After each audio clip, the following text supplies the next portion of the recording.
వ్యక్తపరచవలసిందిగా మనకందరికీ కూడా సుపరిచితుడు.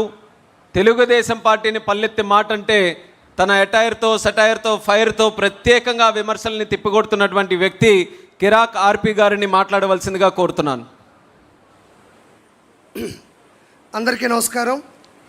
1995లో పార్టీని కాపాడిన తండ్రికి, 2024లో ఓ రాక్షసుడి నుండి రాష్ట్రాన్ని కాపాడిన తనయుడికి ధన్యవాదాలు, శతకోటి వందనాలు.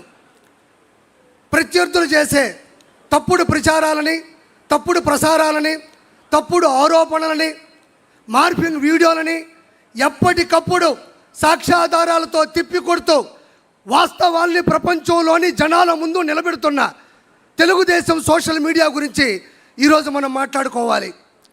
బాబు గారిని ఆదరించేవాళ్ళు, బాబు గారిని అభిమానించేవాళ్ళు, బాబు గారి విజన్ని ఆరాధించేవాళ్ళు, ఆయన ద్వారా లబ్ధి పొందిన వాళ్ళు ఈరోజు లక్షలాది మంది స్వచ్ఛందంగా సోషల్ మీడియా నిర్వహిస్తున్నారు. ఒక్క రూపాయి కూడా తీసుకోకుండా తెలుగుదేశం పార్టీలో చాలామంది సోషల్ మీడియా నిర్వహిస్తున్నారు. వాళ్ళు వాళ్ళ పని చేసుకుంటూనే ప్రత్యేకమైన సమయాన్ని కేటాయించుకుంటూ దినచర్యలో భాగంగా కొంతమంది అయితే మాకు ఒక్క రూపాయి కూడా వాళ్ళు ఇవ్వక్కర్లేదు, బాబు గారి ద్వారా 2 లక్షల రూపాయలు నేను ఈరోజు వర్క్ ఫ్రమ్ హోమ్ ద్వారా సంపాదించుకుంటున్నాను, ఆయన చేసిన మంచి వల్ల నేను బాగుపడ్డాను, నా మాట ఈ ప్రపంచానికి మంచిగా వెళ్ళాలి అని చెప్పుకునే వాళ్ళు ఎంతమందో చాలామంది ఉన్నారు. ఈరోజు ఇంకా చెప్పదలుచుకుంటే సోషల్ మీడియాలో వైఎస్ఆర్సీపీ చేస్తున్నది ఉద్యోగం, సోషల్ మీడియాలో తెలుగుదేశం పార్టీ చేస్తున్నది ఉద్యమం, స్వచ్ఛంద స్వాతంత్ర్య ఉద్యమం, స్వేచ్ఛగా చేస్తున్నారని మరోసారి మీకు నేను చెప్తున్నాను. వాళ్ళు విచ్చలవిడిగా ప్రసంగాలు చేసినా, అతను ప్రసంగం మాట్లాడినా, సోషల్ మీడియాలో దారుణాతి దారుణమైన పోస్టులు పెట్టినా, ప్రెస్ మీట్లు పెట్టినా, బూతులు మాట్లాడినా, అవమానించినా ఏ ఒక్కరూ మన వాళ్ళు సంయమనం పాటిస్తున్నారు తప్ప తిరిగి ఆ విధంగా ప్రవర్తించట్లేదు. దానికి ఉదాహరణ నేనే. నా భార్య ఓయోలో దొరికింది, ఏరే వాళ్ళతో ఉంది అని దుష్ప్రచారం చేసి ఆర్టికల్ను చిత్రీకరించి పెడితే నాకు కోపం వచ్చి మాట్లాడదాం అనుకున్నా. కానీ మా నాయకుడు వెనక నుంచి అడ్డ కొట్టాడు.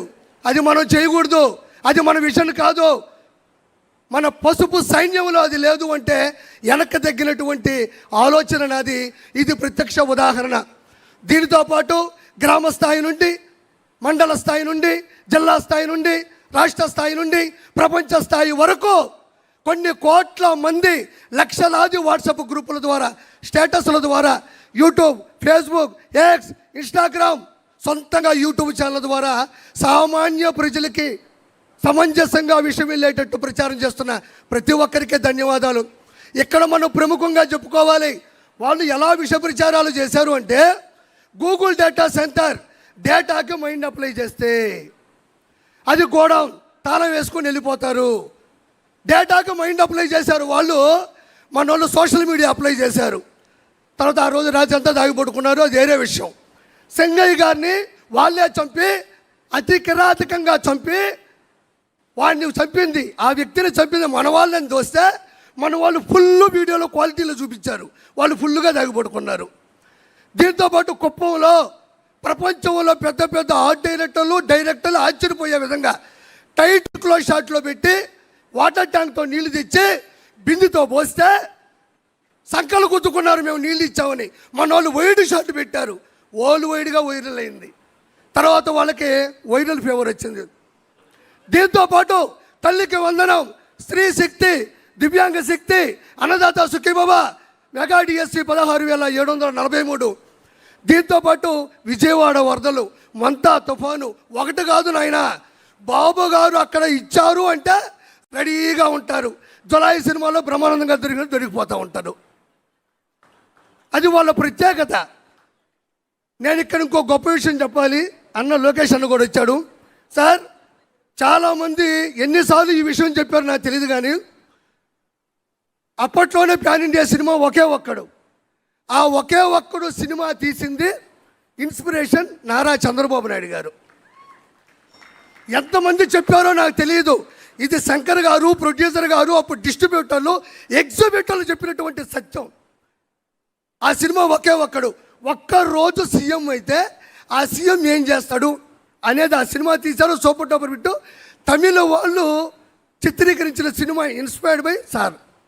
అయితే నేను ఎందుకు చెప్పానంటే ఈరోజు నారా లోకేష్ గారు మేము సోషల్ మీడియా ద్వారా ప్రతి ఒక్క విషయాన్ని మేము తొక్కి తోస్తుంటే మేము చేస్తున్నాం సోషల్ మీడియా.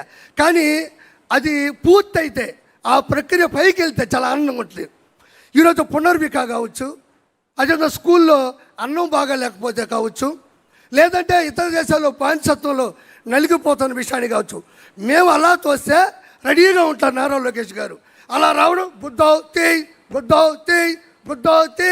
అంటే మేము ఏం చేసినా సపోర్ట్ చేస్తున్నారు.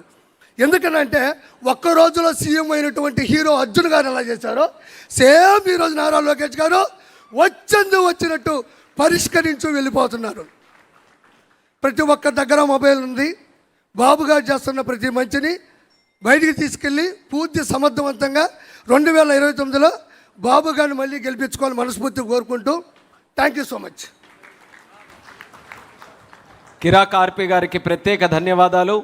ఆయన ద్వారా మాట్లాడినటువంటి మాటల్లో సోషల్ మీడియా తాలూకా బాధ్యత